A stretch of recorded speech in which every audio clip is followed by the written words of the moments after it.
Hello and welcome to the day ahead. It's Tuesday, September the 27th. I'm Andrew Gagan. Well, the sell-off on Wall Street has continued. The S&P 500 index ending the session below its June low to be down 23% since the beginning of the year, while the Dow and Nasdaq also fell. The Dow is now more than 20% from its record high in January, entrenching it in a bear market. On the S&P, the real estate and energy sectors led the losses. On the Nasdaq, gains in Amazon and Costco helped limit losses there. And the shares of casino operators Wynn Resorts, Las Vegas Sands and Melco Resorts soared after Macau announced plans to open to mainland Chinese tour groups in November for the first time in almost 3 years.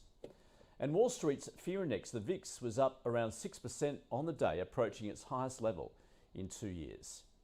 Well, global economic growth is slowing more than was forecast earlier this year as energy and inflation crises risk pushing major economies into recession. That's according to the OECD. The Organisation for Economic Cooperation and Development has maintained its global growth forecast for this year at 3%, but now projects it to slow to 2.2% next year. Eurozone economic growth is forecast to slow to 3.1 or from 3.1 to just 0.3%. In 2023, the US economy is seen slowing from 1.5% to only 0.5%. However, China's growth is expected to accelerate from 3.2% this year to 4.7% next. A raft of Fed members have been speaking overnight, reiterating that tackling inflation is the central bank's top priority. That rhetoric pushed US Treasury yields higher, with the 10-year jumping 22 basis points to a 12-year high of 3.92%, and the 2-year is up to 3.33%.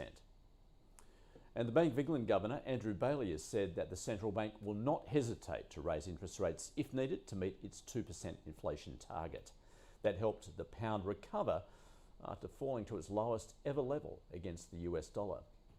Most other major currencies were weaker against the dollar, the Aussie currently trading around 65 US cents. Well, the local share market is expected to open higher despite the sell-off on most global markets, ASX futures up 0.25%. Global oil prices have fallen to 9-month lows as the US dollar strengthens. Brent crude down close to 2.5% to $84 a barrel. Iron ore futures were flat, while base metal prices slumped again on the prospects of weaker global growth. Nickel losing more than 5%. And the strengthening dollar and surging bond yields put further pressure on the gold price. Futures down 1.3%, taking it to a new 2.5-year low. And the crypto market shook off its correlation with equities to recover some recent losses. And the Fed Chair Jerome Powell will be participating in a panel discussion about digital currencies later this evening, Australian time. That's what we can look forward to. Until then, we'll see you again tomorrow.